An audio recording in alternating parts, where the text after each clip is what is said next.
ত্রিপুরা রাজ্যের আসন্ন ত্রিস্তর পঞ্চায়েত নির্বাচন উপলক্ষে বিভিন্ন জায়গায় শাসক দল নগ্নভাবে প্রশাসনকে ব্যবহার করেছে, আবার অধিকাংশ জায়গায় বাহুবল প্রয়োগের মধ্য দিয়ে গোটা গণতান্ত্রিক পরিস্থিতিটাকে বিগড়ে দেওয়ার জন্য ঘৃণ্য প্রয়াস গ্রহণ করেছে।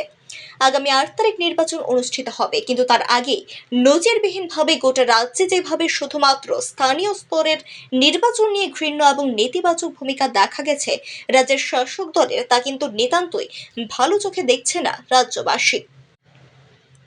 এদিকে আজকের প্রতিবেদনের সাথে আমরা আপনাদেরকে বামুটিয়া ব্লকের কিছু বিষয় সম্পর্কে অবগত করতে চাইছি।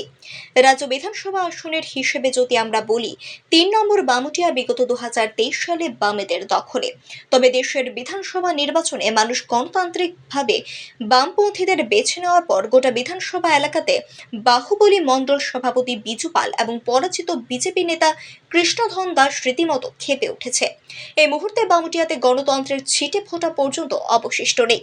শুধুমাত্র একদলীয় শাসন কায়েম করার ঘৃণ্য প্রয়াস চলছে, বামুটিয়াকে কলঙ্কিত করে চলছে।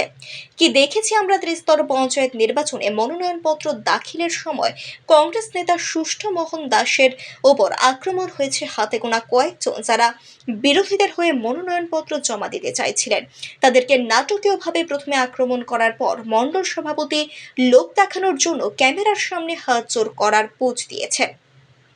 সার্বিকভাবে এবারকার বিধানসভা না, শুধুমাত্র গ্রাম পঞ্চায়েত নির্বাচনকে নিয়ে যেভাবে ঘৃণ্য পন্থা পদ্ধতি অবলম্বন করেছে বামুটিয়ার বিজেপি, যেভাবে একদিকে বিজেপির মণ্ডল সভাপতি বিজু পাল, আরেকদিকে প্রাক্তন বিধায়ক কৃষ্ণধন দাস গণতন্ত্রের ধর্ষণ লীলা সম্পন্ন করেছে, তার জেরে সাধারণ মানুষ কিন্তু ধীরে ধীরে মুখ খুলতে শুরু করেছে। তবে যেভাবে প্রতিকূল হওয়ার মধ্যেও বামুটিয়াতে প্রতিবাদের কণ্ঠ বলিষ্ঠ হচ্ছে, তার নিরিখে দাবি করা যেতে পারে শেষের দিন যেন শুরু হয়ে গেছে বর্তমান শাসকদের।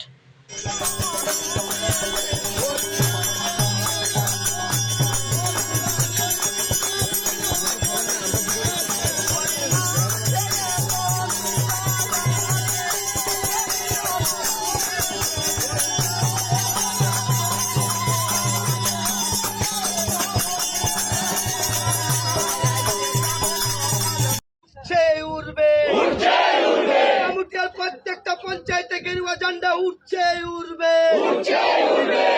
প্রত্যেকটা পঞ্চায়েতে গেরুয়া ঝান্ডা উঠছে উড়বে।